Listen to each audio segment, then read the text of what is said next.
Assalamualaikum warahmatullahi wabarakatuh. Selamat pagi rekan-rekan yang Indonesia. Apa kabar? Mudah-mudahan kita semua selalu dalam naungan Allah Subhanahu wa taala dan rekan-rekan juga selalu dalam keadaan yang sehat walafiat. Oke, baik rekan-rekan sekalian. Selamat datang, selamat bergabung lagi di channel kami di Pusdiklatker Penanggulangan Kebakaran dan Penyelamatan Provinsi DKI Jakarta dalam acara Bincang-Bincang Santai Kamis Induktif. Oke, baik rekan-rekan sekalian, pada kesempatan kali ini saya akan mencoba mengangkat terkait dengan apa saja yang kita lakukan selama proses timbang terima jaga. Biasanya kan pada saat kita timbang terima jaga banyak kegiatan yang kita lakukan, mulai dari apel, kemudian ada pengecekan peralatan, mungkin ada latihan dan sebagainya di sana. Oke, nanti di sini yang akan coba saya bahas bersama narasumber kita nanti adalah terkait dengan apa saja yang kita lakukan dalam pemeriksaan kendaraan operasional yang kita miliki. Oke, baik, bersama saya Nugroho Andi Setiadi dan saya di sini tidak sendiri. Saya di sini didampingi oleh salah satu instruktur terbaik di Pusdiklatker. Ya, beliau sudah cukup expert di bidang perawatan kendaraan, khususnya untuk kendaraan damkar ini. Ya, dari mulai apa saja yang dilakukan, mungkin perawatan dari mulai bagian kabin sampai ke bagian belakang apa saja. Nanti akan kita kupas sama-sama bersama dengan narasumber kita. Ya, beliau sudah cukup lama berkecimpung di dunia pendidikan. Ya, mungkin rekan-rekan belum banyak yang kenal dengan beliau karena memang selama di kediklatkan ini beliau lebih banyak aktif di balik layar. Tapi jangan ragukan lagi, kemampuan beliau memang sudah cukup mumpuni di bidang ini. Oke, baik rekan-rekan sekalian, tanpa berpanjang lebar lagi, kebetulan narasumber juga sudah hadir di sebelah kanan saya. Beliau adalah Bapak Hairudin ST. Oke, Pak Heru, gimana kabarnya? Alhamdulillah. Baik ya? Alhamdulillah baik sekali untuk saat ini. Alhamdulillah, luar biasa. Oke nih rekan-rekan, mohon maaf mungkin saya nanti biasa manggil beliau itu dengan sebutan Kang, karena memang kebetulan kita backgroundnya sama-sama dari daerah Jawa Barat. Ya, jadi sudah terbiasa menyebut Kang gitu. Nanti mungkin untuk lebih enaknya yang sana, mungkin saya boleh panggil Kang Heru aja ya. Boleh. Oke, baik rekan-rekan sekalian, ya. Beliau ini Kang Heru sudah cukup expert di bidangnya. Nanti beliau akan memperkenalkan diri, ya. Supaya apa? Supaya rekan-rekan lebih kenal lagi nih sosok Kang Heru yang cukup gagah, cukup ganteng ini seperti apa. Ya, oke, mungkin Kang Heru bisa sedikit diceritakan siapa sih sebenarnya Kang Heru itu, ya, dan bagaimana sepak terjangnya selama di diklat ini. Oke, baik, silakan Kang Heru waktunya. Ya, terima kasih. Baik teman-teman Damkar Indonesia, Assalamualaikum warahmatullahi wabarakatuh. Waalaikumsalam. Mohon izin saya memperkenalkan diri, nama saya Hairudin. Tapi untuk keseharian saya biasa seperti tadi dipanggil sama Kang Nugroho ya. Siap. Saya biasa dipanggil Kang Heru di sini. Tapi mau Kang Heru ataupun Hairudin ya itulah saya. Dan insya Allah untuk kesempatan hari ini kita akan membahas apa-apa saja yang akan atau yang biasa dilaksanakan pada saat konsiklus jaga. Tapi sebelum itu saya akan mencoba memperkenalkan diri, yaitu nama saya mungkin bisa dilihat di sebelah sini, nama saya Hairudin. Saya pertama kali masuk di Damkar Provinsi DKI Jakarta pada tahun 2005, yang kemudian saya bertugas di Jakarta Utara selama 2 tahun. Lalu saya dipindahkan ke bengkel induk. Dulu masih ada bengkel induk Dinas Pemadam Kebakaran. Nah, saya bekerja di sana selama kurang lebih 7 tahun. Kemudian saya dipindahkan juga ke Jakarta Barat. Saya di Jakarta Barat bertugas kurang lebih 6-7 tahun ya.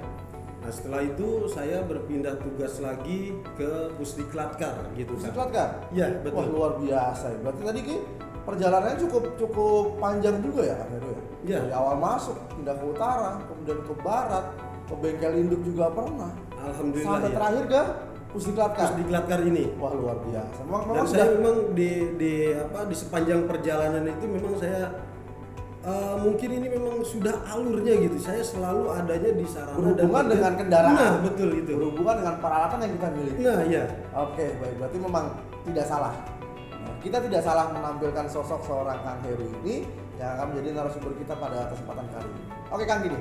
Terkait dengan apa yang akan kita bahas kali ini, ya kan, terkait dengan pemeriksaan kendaraan operasional kita. sebenarnya ada nggak sih dasar hukumnya yang menguatkan kita nih sebagai petugas damkar, ya khususnya teman-teman yang ada di lapangan, bahwa memang ini ada loh rule-nya, ini ada loh aturannya di Perdakah, di Ingubkah atau di instruksi Kadiskah? Kalau bicara peraturan, setiap apapun yang kita laksanakan, Ya. karena kita dalam suatu organisasi, Betul? tentunya selalu ada instruksi. Ya, Instruksi.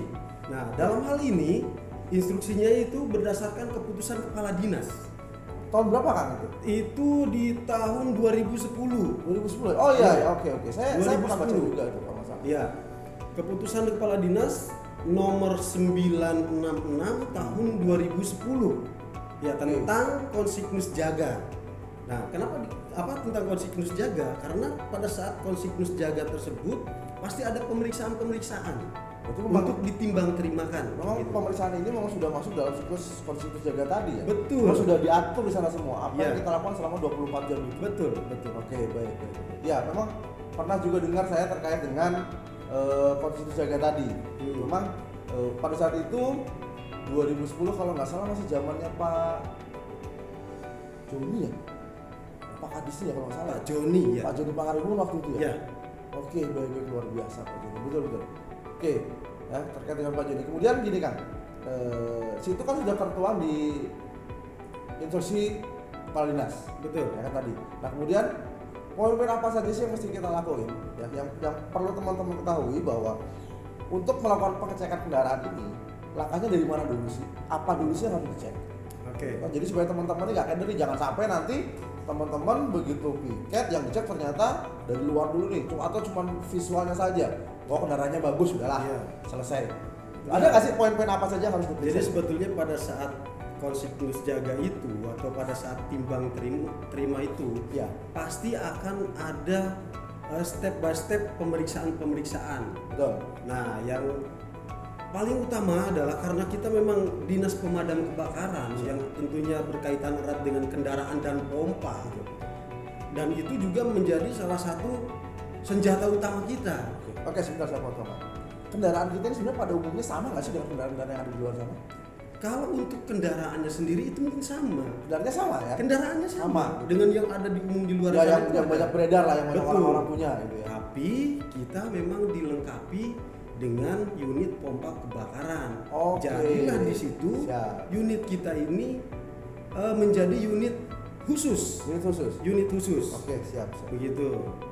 Nah, jadi untuk pemeriksaannya, langkah-langkahnya itu ada 4 langkah pemeriksaan. Ada 4 langkah. Betul. Ada 4 langkah ya. 4 langkah 4 pemeriksaan. langkah pemeriksaan. Oke. Ya, untuk step by stepnya kita mungkin bisa memeriksa dari roda, dari roda itu kan idealnya atau umumnya ada 4 titik ya. Betul. Di Siap. depan 2, di belakang 2, atau mungkin kalau untuk yang besar mungkin di belakang bisa 6 gitu kan. Betul. Nah, Tergantung dari jenis kendaraannya juga betul, ya. ya tergantung dari jenis kendaraannya. Nah, kita bisa memeriksa roda tersebut dari depan kanan, kemudian kita berputar mengelilingi lagi ke roda belakang. Nah, di situ juga pada saat perjalanan itu kita bisa juga sambil memeriksa bodi dari mobil tersebut atau dari unit tersebut. Ya siapa tahu kan namanya timbang terima gitu kan. Mungkin ada lecet lah, Nah, atau mungkin betul. ada penyok bekas nabrak dan Nah, sebagainya itu. gitu kan. Jadi kita pada saat jalan itu bisa sekalian memeriksa yang lain. Oke. Kemudian selain roda yang kita periksakan itu kira-kira apa saja? Ya. Poin-poin apa lagi kan? Memang tadi yang Kak Heru sebutkan, kendaraan kita memang pada dasarnya dengan kendaraan yang sama. Ya. Yang membedakan kita ini ada tambahan namanya pompa kebakaran. Betul. Nah, kemudian setelah kita cek nih tadi kan, rodanya kita cek, bodinya kita cek. Langkah berikutnya apa lagi yang harus kita cek? Nah, untuk pemeriksaan kendaraannya sendiri itu masih ada langkah selanjutnya. Oh, masih ada langkah lagi? Iya. Belum Kak. selesai sampai di situ aja? Belum. Oke. Di situ ada pemeriksaan mesin.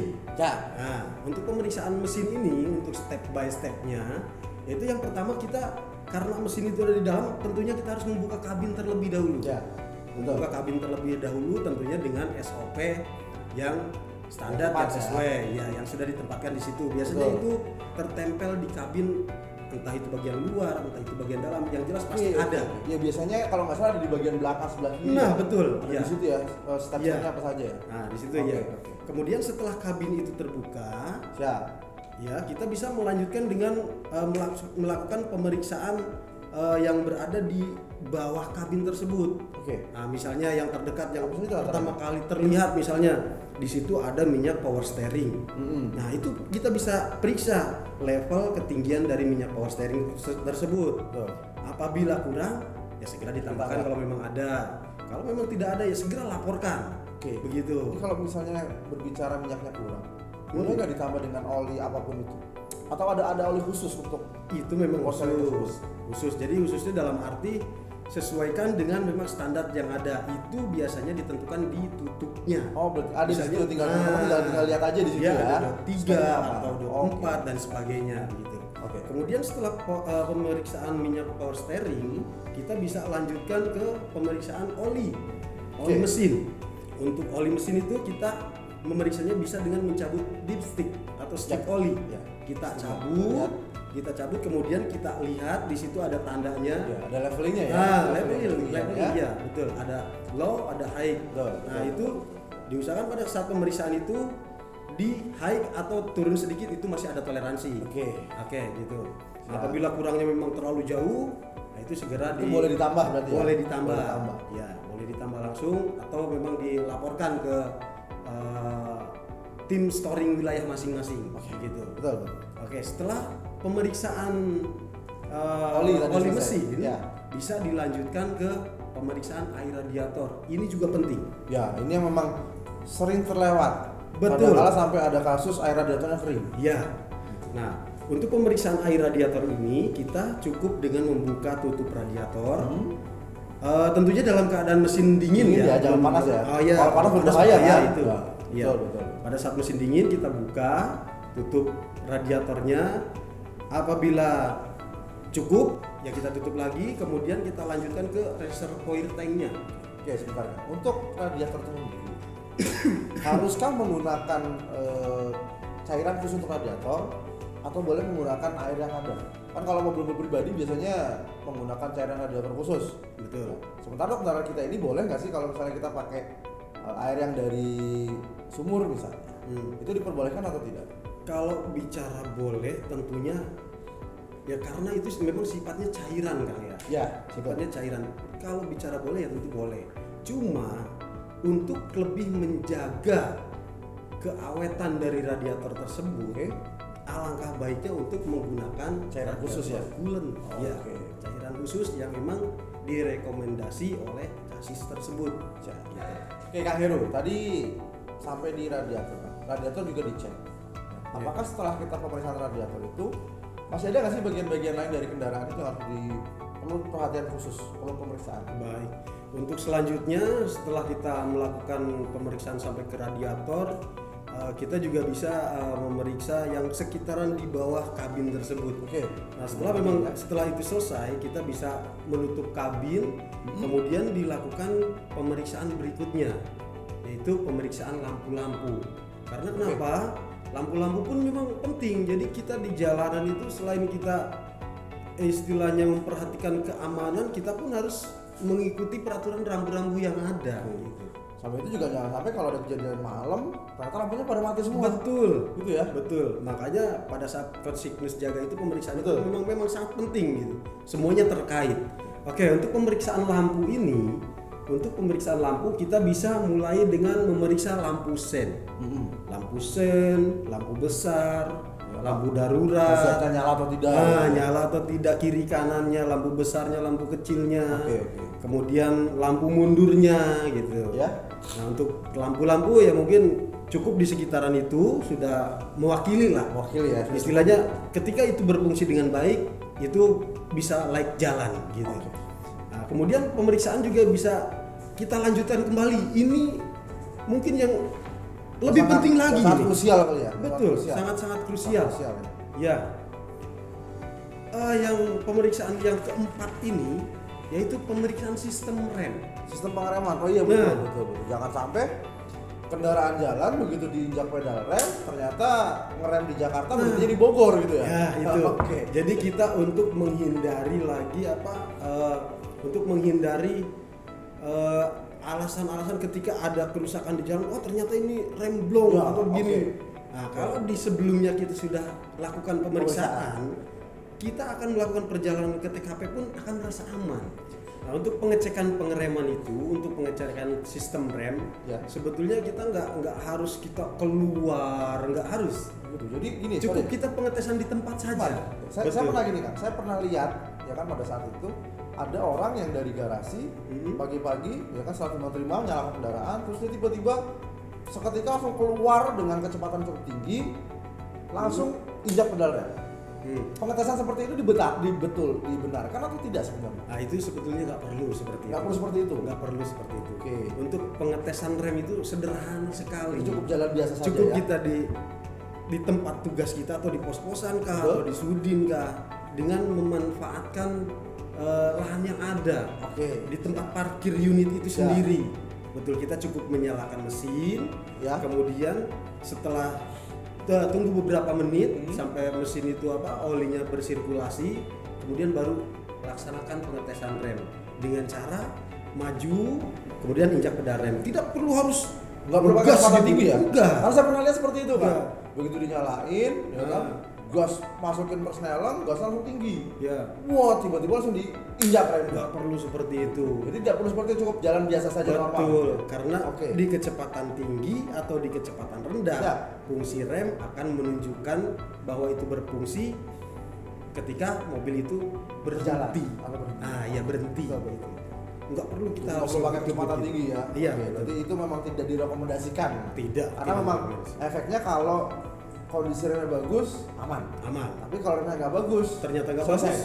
Blok. Gitu ya. Gitu, Mungkin iya. kita bisa berpindah alam gitu. Betul Oke, sekali. baik. Wah, luar biasa rekan-rekan sekalian. Oke, rekan-rekan sekalian, damkar Indonesia. Kalau misalnya teman-teman sekalian ada yang ingin bertanya terkait dengan pemeriksaan kendaraan ini, boleh silakan cek di kolom komentar. Nanti insya Allah akan kita coba satu persatu untuk kita coba balas ya. Oke. Jadi rekan-rekan sekalian tidak perlu takut, tidak perlu ragu, silakan bertanya. Apapun itu terkait dengan materi ini silakan bertanya, ataupun mungkin di luar dari konteks materi ini kalau bisa nanti kita akan jawab, kita jawab. Kalau tidak bisa mungkin nanti akan menjadi PR untuk kita. Atau mungkin rekan-rekan sekalian dari Indonesia khususnya ada ide nih, saya pingin dong diadakan bincang santai terkait membahas peralatan kebakaran misalnya, atau membahas bagaimana caranya menyelamatkan orang dan lain sebagainya. Silakan. Ya, soalnya kita tampung, gitu kan, nanti kita akan lakukan pembahasan terkait dari apa yang teman-teman sekalian ingin bahas. Oke. Baik Kang, kita lanjut. Ya. Tadi setelah kita cek dari mulai lampu, dari mulai rem, mulai mesin, bodi dan lain sebagainya, sudah selesai kan sampai di situ? Atau masih ada nggak sih yang perlu kita cek lagi selain daripada yang tadi sudah kita sebutkan itu? Nah, seperti saya sebutkan di awal, Oke.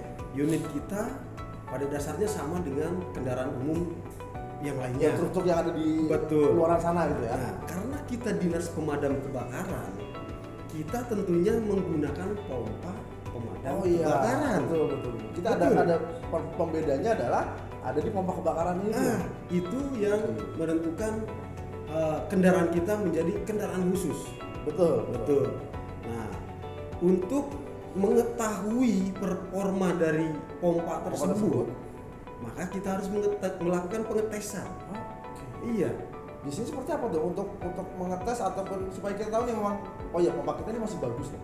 Pompa kita ini masih layak atau pompa kita ada masalah di bagian apanya itu seperti apa tuh cara untuk mengetes? Kan dia adanya di dalam kabin tertutup gitu kan, nggak mungkin juga dong kita buka kabinnya, kita masuk ke dalam, kita cek, nggak mungkin juga kan? Nggak perlu seperti Nggak itu. perlu seperti itu juga Ya. kan?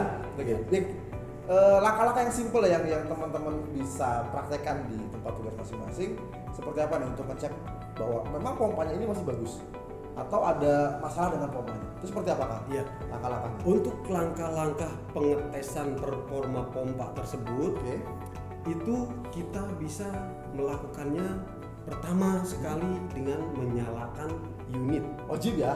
Nyala dulu. Wajib ya? Karena kalau nggak Gimana nyala kita nggak bisa ya? mau tes? Oke, Ya, oke. nyalakan unit dulu. Kemudian stepnya itu seperti biasalah memasukkan PTO pertama dengan menginjak pedal kopling, Ya. kemudian masukkan tuas PTO, kemudian masukkan gigi persneling. Sorry sebentar. Gigi persnelinnya itu apakah di gigi satu atau gigi tertinggi dari kendaraan tersebut? Itu tentunya dengan yang sudah ditentukan, yang direkomendasikan itu yang gigi berapa? direkomendasikan yaitu di gigi tertinggi dikurang 1. Oke, jadi Ya. kalau misalnya persnelingnya itu sampai di gigi 10 misalnya, berarti dia nggak ada ada di 10. 9. Oh, nggak ada 10. Saya pikir ada kan banyak Ya. mobil yang besar gitu kan, Kan 5, sampai 10 6, gitu. 8 gitu Oh, kan. gitu. Oke. Oke. Yang pasti intinya gigi tertinggi Dikurang satu. 1. Oke. Ya, seperti itu. Siap. Nah, kemudian setelah memasukkan gigi, Ah, kemudian melepas rem tangan. Oke. Ah, Itu gini, sorry. Apakah di semua kendaraan operasional kita pada saat setelah menurunkan tuas PTO kemudian memasukkan persneling harus menurunkan rem tangan atau tidak? Bagus. Ini adalah untuk rem tangan ini itu saya katakan situasional. Situasional jatuhnya. Karena nggak semua kendaraan atau unit pompa yang begitu setelah masuk persneling merilis rem tangan. Ada juga yang tidak harus merilis rem Ada tangan. seperti itu modelnya. Ada. Berarti memang tergantung balik lagi ke produsen si pembuat. Betul. Oke. Tergantung dari pembuatnya. Ya. Nah, dan pastinya di situ sudah ada cara penggunaannya, Ya, cara ya. pengoperasiannya. Biasanya ada di dashboard mobilnya ya, di situ ada kan. Ya. Operasiannya seperti apa? Betul. Langkah-langkahnya apa saja? Pasti ada di situ ya. Kemudian setelah itu, setelah Setelah rem tangan diturunkan, setelah rem tangan diturunkan, kita bisa lanjut turun dari kabin, ya. kemudian kita berjalan ke samping unit. Sebentar kan, turun dari kabin. Tadi kan injak kopling nih. Itu koplingnya masih Oh, dia iya. mau dilepas dulu nih. Ya, Jangan sampai kita turun. Ya, betul. Tapi kaki masih di atas satu gitu. Dan itu juga kopling nih. Dan Gimana? itu juga perlu perlakuan khusus ya di pedal kopling itu. Oke. Jadi kita cara melepasnya itu kita lepas perlahan. Oh, Jangan langsung lepas gitu ya. Jangan begitu. Layaknya kita kayak mau jalanin kendaraan sebelumnya. Betul. Oke, siap. Betul, seperti Siap. itu. Oke, setelah kita melepas pedal kopling dengan perlahan, kita bisa lanjut ke samping unit pemadam tersebut yang ada panelnya. Betul. Panel pengoperasian pompa. Oke, berarti panel pengoperasian kan ada yang di samping, ada yang di belakang. Berarti tergantung dari Betul, kendaraannya. tergantung dari Oke. kendaraannya Berarti itu kita sendiri. menuju ke panel. Betul. Kemudian Dari situ yang pertama sekali kita periksa adalah sistem pelumas pada framing. Karena di sini kita akan melakukan sistem sirkulasi, tapi sebelum melakukan sistem sirkulasi ini kita mencoba fungsi dari pompa framing. pengetesan framingnya dulu. Betul. Masih layak atau tidak gitu. Iya. Oke. Karena di TKP Siap. kadang kita harus melakukan pengisapan. Jadi pompa framing sendiri sebenarnya untuk apa sih? Pompa framing itu untuk melakukan memvakumkan ya, untuk memvakumkan ruang pompa untuk menghilangkan udara yang berada di ruang pompa tersebut. Oke. Nah, ketika udara di ruang pompa tersebut vakum, maka air yang ada di sumber air itu akan tersedot. Akan lebih mudah, akan lebih cepat. Betul, tersedotnya. lebih cepat prosesnya. Jadi ruang Ya. pompa framingnya lebih dikhususkan untuk pada saat kita akan melakukan pengisapan. Betul, makanya di situ kita harus benar-benar meyakinkan atau yakin bahwa si pompa framing ini berfungsi dengan Berfungsi baik. dengan baik. Oke. Dan ada cara pengetesannya atau pemeriksaannya, begitu. Oke. Nah, yang pertama kita lihat adalah pelumas dari framing tersebut. Pelumasnya. Nah, karena dalam putaran framing itu harus ada pelumas yang melumasi di sekitar rotor framing. Dan Gitu. rotornya itu berarti pendinginnya Betul. bukan pelumas ya. Ya, agar tidak ada kebocoran di situ. Oke, nah setelah itu setelah oli framing diperiksa dan oli framing penuh, berarti kita boleh dong mengetes framing itu. Nah, caranya kita bisa langsung tekan tombol framing, nggak perlu waktu lama. Yang Berapa penting detik kira-kira? itu kalau untuk penghisapan. Ya. Untuk penghisapan biasanya sesuai dengan standar dibatasi sampai 20 detik. Cukup 20 detik saja. Betul, 20 detik tet. Setelah tercapai kita bisa berhenti dulu kemudian disambung lagi. Oke. Tapi karena ini memang hanya pemeriksaan, jadi nggak perlu lama-lama ya. waktu lama, cuman tekan tet, begitu saja sudah cukup. Untuk mematikannya harus ditekan kembali atau dibiarkan saja? Tidak, Jadi kita cukup menekan begitu dilepas Oh, dilepas otomatis mati. otomatis mati. Oke, saya pikir kayak tombol-tombol lampu kan nyalain, Oh iya, matiin. tidak. Jadi tinggal kita tekan aja sebentar, kemudian kita Betul. lepas langsung mati. Betul. Oke, siap. Ya, untuk pemeriksaan framing cukup mudah. Simpel memang ya teman-teman. Betul. Setelah pemeriksaan framing sudah berfungsi dengan baik, berarti di Oke. situ kita yakin bisa melakukan pengisapan. Ya. Nah, betul. kalau pengisapan berarti kan harus ada sumber air. Siap. Nah, makanya ketika kita melakukan pengisapan itu Ya. harus yakin framingnya berfungsi dengan baik atau semuanya dalam keadaan tertutup itu oke, gitu. Nah, karena ini kita tidak melakukan ini karena kita hanya tidak melakukan pengisapan, hanya betul, pengetesan aja ya. hanya pengetesan aja, dan ini adanya di area pos-posan atau di Betul. area sudin atau di Masih area ada, parkir. masih di parkiran. Nah, kita melakukan pengetesan pompa aja, gitu. Gimana Apakah caranya? pompa kita performanya bagus atau bisa berfungsi dengan baik? Nah, oke. Pengetesannya yaitu dengan cara melakukan sirkulasi pompa. Jadi tidak perlu mengetes pompa itu, nggak perlu harus ngeluarin air, misalnya kita buang, Enggak, kita semprotkan, ya, untuk mengetes lebih lanjut. Jadi cukup sirkulasi saja di situ bisa ya. betul, bisa. Caranya ini nyambung ya. Ketika tadi setelah yang terakhir melepas pedal Kopling, kita turun, kemudian Turun. ke panel pompa, tes framing. tes framing. Itu tes framing sebetulnya terpisah. Oh gitu, Nah, terpisah kalau dari untuk- rangkaian itu. betul, terpisah dari rangkaian itu. Oke. Kalau untuk melakukan sirkulasi, kita langsung membuka palep utama. Palep utama itu yaitu palep tangki ke pompa. Maksudnya aliran air dari tangki Dari ke tangki untuk masuk ke pompa. Betul. Oke. Nah, setelah itu terbuka, Siap. kemudian kita lanjutkan membuka palep dari pompa Pompa ke ke tangki. Oke, jadi ada dua valve yang harus dibuka. Iya, Oke. ada dua palep yang Dua harus valve. dibuka agar terjadi perputaran. Seperti siklusnya, tangki ke pompa, Pompa kembali lagi ke tangki. pompa kembali lagi ke tangki. Jadi supaya air ini nggak dibuang percuma begitu betul, aja. tidak harus dikeluarkan.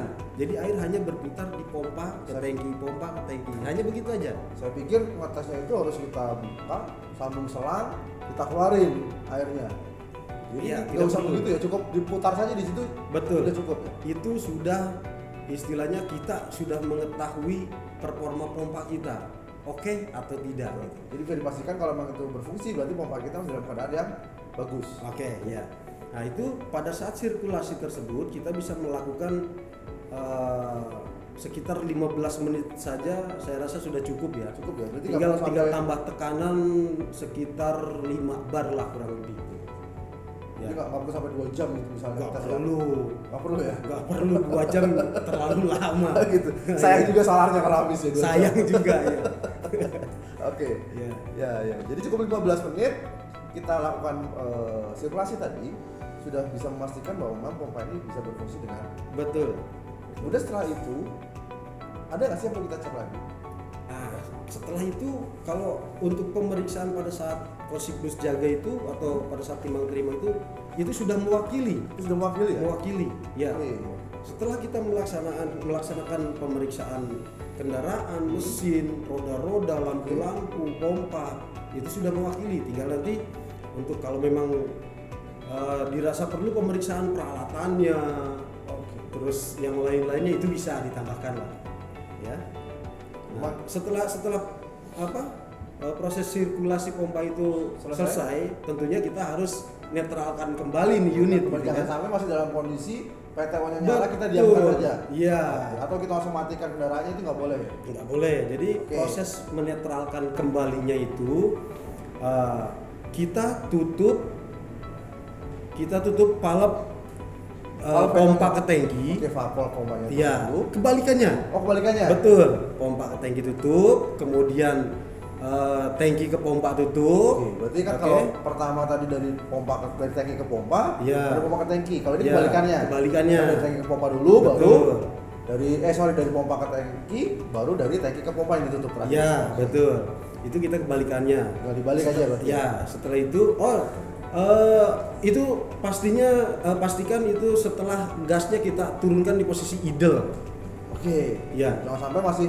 Berarti tidak dibenarkan kalau misalnya masih Putaran running effect tinggi, tiba-tiba langsung kita tutup. Tutup, tidak Nggak boleh. Nggak boleh ya. Iya. Harus ke RPM rendah dulu. Betul. Atau ke idle-nya dulu, baru kita tutup. Ya. Oke. Ya. Setelah itu semuanya tertutup, Ya. kemudian kita netralkan mesin, yaitu dengan cara yang kebalikan tadi Kebalikan saat tadi. memasukkan PTO. Oke. Ya. Jadi kan dia kan kita turunkan dulu persnelingnya, Betul. kemudian turunkan PTO. Ya untuk prosesnya kan bisa pertama injak koplingnya Ya, dulu, betul. Kemudian kita tarik rem tangan, kita netralkan gigi, baru gigi persneling, PTO, baru PTO netralkan kembali, Betul. atau untuk posisi unit berjalan gitu. Setelah itu selesai, bisa dilepas pedal kopling, kemudian matikan mesin dan itu aman. Oke. Ini kan sempat waktu itu sempat ada beberapa teman-teman dari daerah yang nanya saya. Idealnya tuas PTO itu posisinya kan kalau nggak salah PTO kan ada atas, tengah sama Tengah bawah. sama bawah ya. Idealnya itu kalau kondisi netral tidak digunakan, Hmm. ada di paling atas atau ada di paling bawah. Hmm. Karena sempat ada yang ngomong waktu itu kalau lagi dinetralkan tidak dalam kondisi bekerja, alangkah baiknya adanya di posisi tengah. Kenapa? Supaya selang-selangnya itu katanya biar nggak bocor, biar lebih awet. Itu benar nggak sih? Nah, Atau sebetulnya harus di atas atau di tengah sih posisi netralnya itu? sebetulnya itu kita kembali lagi kepada si pembuat ya, si produsen itu. Si produsennya. Betul. Ketika dari produsen itu dibakukan atau dibuat SOP, ketika berhenti itu harus di atas, ya sudah di atas. Ya, untuk mencegah resiko-resiko yang tidak diinginkan. Betul. Begitu. Kalau yang di tengah itu sebetulnya di situ kan ada step ya. Ya, Step 1, setengah. step 2. Betul, betul. Nah, sebetulnya secara fungsi itu yang kedua itu ketika ada double PTO Oh gitu. atau ada PTO tambahan lainnya. Jadi oke, masuk oke, ke oke. step 1 PTO 1. Satu. Masuk ke step 2 PTO 2. Oh, Seperti oke. itu. Jadi ketika tidak mempergunakan pompa atau tidak Itu mengoperasikan paling pompa, atas ya posisinya. ada posisi di atas. Di posisi unit berjalan. Oke, baik rekan-rekan ya. Jadi Begitu. tuas PTO itu tidak dibenarkan kalau memang dia posisi di tengah. Cuma waktu itu sempat ada yang nanya ke saya, Bang izin, gitu kan. Ini tuas PTO itu bagusnya ada di tengah atau ada di atas sih kalau kita netral? Iya. Saya bilang oke, nanti saya coba tanya sama pengampunya. Nah ini kebetulan ada kesempatan nih. Iya. Ada kesempatan ini nanti biar si penanya itu biar nonton video kita. Mudah-mudahan lagi ngeliat Mudah-mudahan juga gitu nonton ya. video kita nih Iya, ya. betul, Jadi betul. terjawab di sini. Iya. Posisinya bagus. Yang normalnya itu memang harusnya ada di atas ya, tidak dibenarkan ada di tengah. Oke. Jadi memang tidak berpengaruh posisi PTO itu ada di atas atau di tengah, tidak berpengaruh terhadap kerusakan daripada sistem selangnya. Iya. Oke, luar biasa rekan-rekan sekalian. Ya terjawab ya. Oke, kembali lagi rekan-rekan sekalian, kalau misalnya nanti rekan-rekan dari Indonesia ada yang ingin ditanyakan terkait dengan materi yang kita sampaikan pada saat ini, silakan chat di kolom komentar. Nanti insya Allah kita akan jawab melalui komentar itu. Nah kemudian juga kalau rekan-rekan sekalian ada yang punya ide barangkali terkait mau membahas masalah apa nih bisa santai kita ya, nggak hanya pompa kebakaran misalnya, ingin membahas terkait yang lainnya dari mulai bisa saja mungkin ke sistem proteksi atau mungkin MKKG, karena kan materi kita banyak deh, ilmu kita banyak ya. Teman-teman sekalian yang ingin sumbang saran terhadap kami silahkan, kami tampung di sini ya, monggo silakan chat di kolom Bisa di komentar. kolom komentar Bisa ya. di kolom komentar, Iya, betul. tinggal tulis saja ya, tinggal tulis di situ saya ingin mendengarkan podcast terkait dengan A, B dan lain sebagainya ya. Silakan teman-teman sekalian ya. Oke, tidak terasa nih Kang Heru ya, Ya. cukup asik sebenarnya obrolan ini. Betul. Cukup betul. asik, cuman waktulah membatasi kita. Ya. Waktu membatasi kita. Ya rekan-rekan sekalian, mohon maaf nih, bukannya kita tidak ingin berlama-lama ngobrol terkait dengan ilmu kebakaran. Ya, apalagi ini masalah pompa yang pasti banyak teman-teman sekalian yang ingin lebih mengetahui lebih dalam terkait dengan pompa ini seperti apa. Ya cuma memang waktunya yang membatasi. Mau tidak mau, suka tidak suka, kita harus selesaikan sampai di sini. Oke, sebelum acara ini kita tutup Kang Heru, mungkin Kang Heru punya sedikit closing statement nih terkait dengan apa yang kita sampaikan pada kesempatan kali ini. Oke, Baik. silakan. Terima kasih Kang Nugroho ya, setelah tadi kita bincang santai. Semoga dengan waktu yang singkat ini, dengan materi yang kita sampaikan saat ini, mudah-mudahan ilmunya bisa terserap dan itu juga bisa dilaksanakan di lapangan agar tidak terjadi sesuatu hal yang tidak diinginkan. ketika kendaraan kita atau senjata kita dalam keadaan normal atau berfungsi dengan baik, maka kita bekerja bisa secara optimal. Baik, terima kasih atas waktu dan kesempatannya yang sudah diberikan kepada saya. Semoga materi atau ilmu yang sekarang kita bahas juga bermanfaat bagi semuanya, terutama bagi saya. Mohon maaf apabila ada kesalahan. Terima kasih. Assalamualaikum warahmatullahi wabarakatuh. Waalaikumsalam warahmatullahi wabarakatuh. Oke, baik, terima kasih Kang Heru atas posting statement luar biasa. Oke, baik rekan-rekan Indonesia, ya. Sampailah kita di penghujung acara. Ya kan, mohon maaf apabila dalam sesi bincang santai ini masih banyak kekurangan. Ya kan, mohon dimaafkan sebelumnya. Jangan lupa dukung terus channel kami, ya, dukung terus channel Pusdiklatker supaya kami lebih bisa untuk mengedukasi teman-teman daftar sekalian. Nah, silakan kembali lagi teman-teman daftar sekalian, jika ada yang menginginkan terkait dengan pembahasan materi tertentu, silakan sampaikan di kolom komentar. Atau teman-teman sekalian ada yang ingin ditanyakan terkait dengan materi yang kita sampaikan kali ini atau terkait dengan materi-materi yang lain, monggo silakan sampaikan di kolom komentar. Teman-teman sekalian, ya, tinggal sampaikan, kemudian bila perlu sebutkan dari damkar mana supaya kita tahu, ya. Dan yang terakhir, jangan lupa dukung kami dengan cara seperti apa? Sangat mudah, tinggal subscribe channel kami Pusdiklatker, kemudian like jangan lupa, setelah itu sebar, share sebanyak-banyaknya ke seluruh rekan-rekan. Bila perlu semua saudara yang ada di rumah suruh subscribe, ya, supaya kami terus bersemangat untuk membuat video-video edukasi yang berikutnya. Oke, terakhir dari saya, ya, akhirul kalam, wabillahi taufiq wal hidayah. Wassalamualaikum warahmatullahi wabarakatuh. Damkar, damkar, damkar, jaya.